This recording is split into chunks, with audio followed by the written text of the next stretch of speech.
খবর।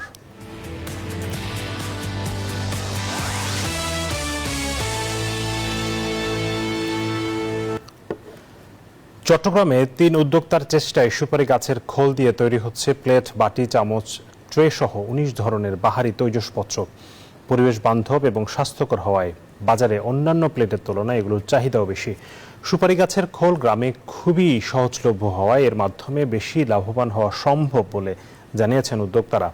আবু জাবেদের ছবিতে চট্টগ্রাম থেকে আরও জানাচ্ছেন নয়ন বড়ুয়া জয়। বনে জঙ্গলে পড়ে থাকা সুপারি গাছের খোল বা ঢাল এখন আর ফেলনা নয়। এক সময় বাগানে পড়ে থেকে নষ্ট হয়ে গেলেও এখন এই খোল দিয়ে থালা, বাটি, নাস্তার প্লেট, ট্রে সহ নানা রকমের তৈজসপত্র তৈরি করছে চট্টগ্রামের একটি কারখানায়। অন অ্যান অ্যাভারেজ একটা প্লাস্টিকের প্লেট ৬ টাকা। তো আমাদের এই প্লেটটা ৬ টাকা ৭ টাকা ফুড গ্রেডেড, কিন্তু আমাদের প্লেটটা হচ্ছিল ১০ টাকা। সো আলটিমেটলি হচ্ছে কি প্লাস্টিক যে ক্ষতিটা করতেছে সেই ক্ষতিটা এই প্লেটের মধ্যে নাই।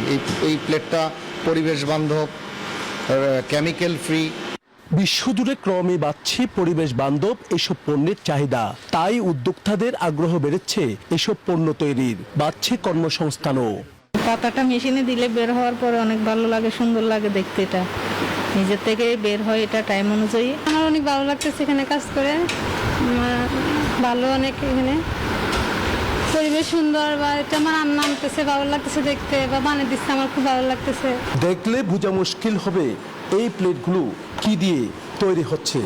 আসলে সুপারি গাছের খোল দিয়ে এসব প্লেট কিংবা থালা তৈরি করা সম্ভব, তা প্রমাণ করেছেন চট্টগ্রামের ৩ জন উদ্যোক্তা।